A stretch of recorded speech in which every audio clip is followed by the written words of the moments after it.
সুন্নিয়তের নামে, আহলে সুন্নাত ওয়াল জামাতের নাম দিয়ে ট্যাগ লাগিয়ে কোতাকুতি জিকির বন্ধ করতে হবে। ঠিক কিনা কথা বলেন?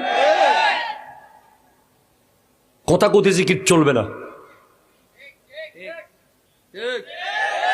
কি ভাই, কিছু ঠিক কিছু ব্যাঠিক বললেন মনে হচ্ছে। আপনারা কি এখনো এগুলো নিয়ে কথা বলবেন না? এখনো বলবেন না? এখনো প্রজন্ম মুখ দেখাতে পারছে না।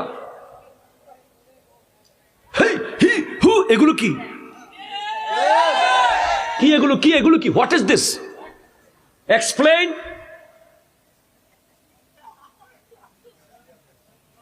এসবের সাথে ইসলামের কোন সম্পর্ক আছে?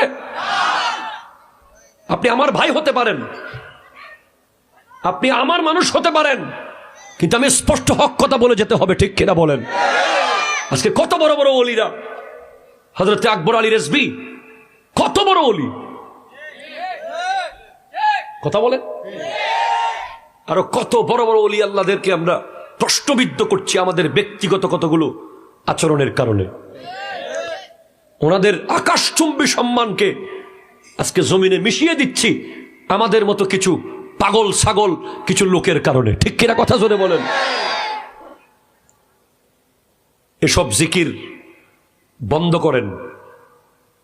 গাছের উপরে মানুষ, বাঁশের উপরে মানুষ, নদীর পারে মানুষ, বিলকে বিল মানুষ, এটা কোনো যোগ্যতা নয়।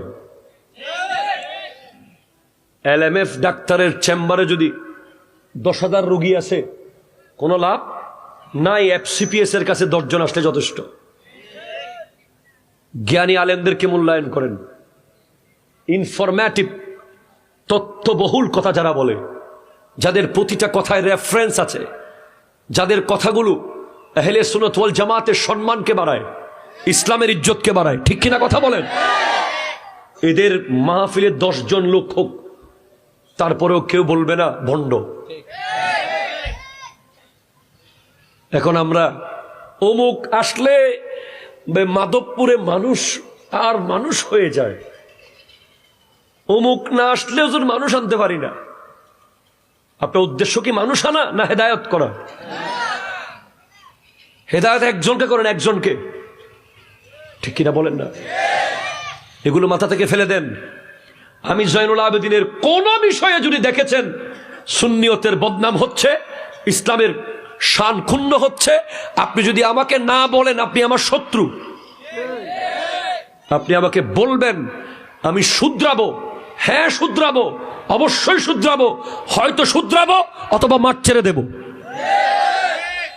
এগুলো